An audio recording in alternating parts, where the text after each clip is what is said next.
Hello and welcome to FX Addicts Weekly Market Analysis. This is Tim, the Currency Professor, and today is Friday, October 25th, 2013. We had a pretty decent week, depending on which side of the market you were on. Dollar again getting bashed this week, and continuing lower against most currencies. We'll go through all the technicals here in a minute. Fundamentally, we had some reports out today. The German IFO business climate 107.4. Expectations were for 108.2. So below expectations, as well as last month's 107.7. So not looking too good there. And then in the UK, preliminary GDP for third quarter came in at 0.8. So that was pretty decent, as expected, and a little bit more than the 0.7 for last quarter. In the U.S., durable goods orders, actually the full number was up 3.7%, but when you take out the airline or airplane and big ticket type things like that, it was actually down 0.1%. Now this is the fourth month in a row that we have been negative on the core, so that is not really very good at all. That is showing some pretty good weakness there. Again, this is a very volatile number, so we want to look at it over several months period of time. And so again, 4 months, not very good that it's negative. University of Michigan consumer sentiment number today. This is the revised number from 2 weeks ago, 73.2, so considerably less than the expected 75.8, probably due to the government shutdown as well as the arguing over the U.S. deficit. So quite a bit of a problem there. Next week we just have a few reports here that are of note. The biggest ones here on Monday, we will have U.S. industrial production and capacity utilization. No big surprises there expected. Just a slight tick up in both production and the utilization rate. So see how that actually comes out, but it shouldn't be too much of a surprise there, and it may even come out a little bit less than expectations because of the recent disruptions that we've seen. On Tuesday, out of Europe, German GfK consumer climate expectations 7.3, 7.1 was last month, so that could jar the markets a little bit for the euro if it comes out very different. In the U.S., retail sales are coming out. Retail sales are expected to be on the core rate 0.4%. So this is for September, so this should not have any of the effects of the government shutdown and all that. So, and then later on in the day, the Case-Shiller price index for homes in the U.S. 12.4% is what's expected. That seems to be holding fairly steady. Also, the Conference Board's consumer confidence number expectations are for 76. That's down from the near 80 that we had last month. So very important there. That's an important number to watch, and that will probably shift the dollar on Tuesday. Wednesday we get just a few things of note in the U.S. CPI and the ADP non-farm employment change for the month of October. So that's kind of the precursor to the U.S. government report on Friday. Expectations are for 151,000. Now we could see a lower number because of that shutdown for the first 2 weeks of October, so we're going to have to watch for that. On Thursday we got Japan numbers coming out, as well as Bank of Japan meetings. So everyone's going to have their eyes fixed on what they say in their statement when they do their press release, their press conference, I should say. And then in Europe, unemployment rate for October expected to be 12%, same as it has been pretty much for the last 6 months. And then in the U.S., the weekly unemployment claims, everyone's going to be watching that. 344 is expected. And then finally, on Friday is a big day here in the U.S. We got some PMI numbers coming out. Institute for Supply Management, Manufacturing PMI, and then we have.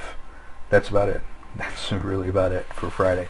So because November 1st is on that Friday, the unemployment report will be actually a week from Friday, or 2 weeks from today. So let's take a look at the technicals here. Euro US dollar up just slightly today. It's had a very, very strong week. We've been up quite a bit, and we can see how we're really extending here to the upside now. We've blown away part of the top here. The next real stopping point should be around this 138.80 area. We should get up in there probably beginning of next week before we actually have any kind of meaningful correction here. And we can see here on the weekly stochastics pegged against the top, and we're picking up some real good momentum here going up. Kind of see this curvature here in the movement here. We can see how it's kind of curving and moving up. This is usually signs to a lead of a blow off, so not trusting this move at this point. On the monthly, same kind of thing, really starting to spike up here. So we could get up to that 142 level fairly quickly, if not this month, then next month, and then we could probably see some pretty good correction there. Pound dollar really pulling back here, consolidating this whole week, and showing pretty much a good topping pattern here, putting in a good double top. Now if we close down below this level here next week, well, that would be very negative, and we'll probably go and take out this level down in here and then sell off quite vigorously from there. Now on the weeklies, we're really starting to run out of steam here, and we can see that. It's very clear on the weeklies. And we jump out here to the monthlies. Well, we got less than a week left, 4 sessions left in the month, so we are negative here. This could be a turnaround depending on how it turns around, on how it trades next month. So certainly a long-term view there, but very important as to how we direct our trading then. US dollar against the Swiss franc just getting hammered this week, up 9 today, very, very little movement here, and really looking like it'll probably continue. We jump out here to the weeklies, we can see we're right at some minor support here, but ultimately we could get down to around the 86 level. Jumping out to the monthlies here, we can see we are really picking up steam here, and we're kind of curving, same kind of thing as with the Euro US dollar, but only the opposite direction here. So at some point we're probably going to get down to that 86 level, and then really rubber band snap right back and go up and probably make some new highs then. US dollar against the yen, up today about 10 pips. We were down all week, and today really showing kind of a turnaround pattern here. We got a little bit of this Ichimoku cloud coming in here, so it's probably about time that we start to turn around. And on a weekly basis, we can see we're outside of this triangle now, but we're just straight across, and we look on the monthlies also just straight across. So good consolidation here, forming up a point at which we'll probably move higher.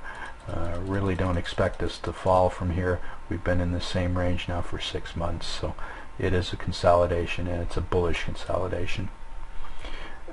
Euro Swiss, we are currently up about 17 pips, second day in a row, kind of bouncing here from this little sell-off, and technically we got down into this area. Whoops, we got down into this area down in here, and this was on our lows, so we've tested it now, and the next move is of course to move up higher. So on the weeklies it's a little hard to see, but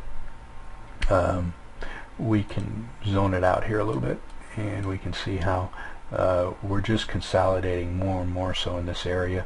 We had these couple of spikes up, consolidated, came down, tested some lows, and now the next move is to go up and make some new highs. So longer term, we'll see that happen here probably as the US dollar starts to turn around. We should see a turnaround too in this cross. Euro yen up a little bit today, up about 16. We're still above the 134 level though, so it's pretty good. We had a little bit of a turnaround here midweek this week, and we're failing to really sell off, so the risk is that we'll probably go back up. And on the weeklies, we still look pretty good here on the weeklies. We're moving up, not with great conviction, but we're still moving higher. And on the monthlies, it still looks good here. We could still run to that 137, 138 level like we've been looking for. U.S. dollar against the Canadian, up about 37. We've had a wonderful week this week. We bottomed out early in the week and then just took off from there. And here we are. We're rocketing back up now. This market does this quite often, as we can see in past here. So very nice market to play. And we should now move up. Once we close up above this trend line around 104.75 area, we should go up and then make some new highs. So quick out here to the weeklies, we can see how we're right on there on the weeklies. And ultimately, we're going to go up here and make some new highs, just about the 106 level. So we should get up there pretty soon, the way it looks, quite quickly the way it's moving.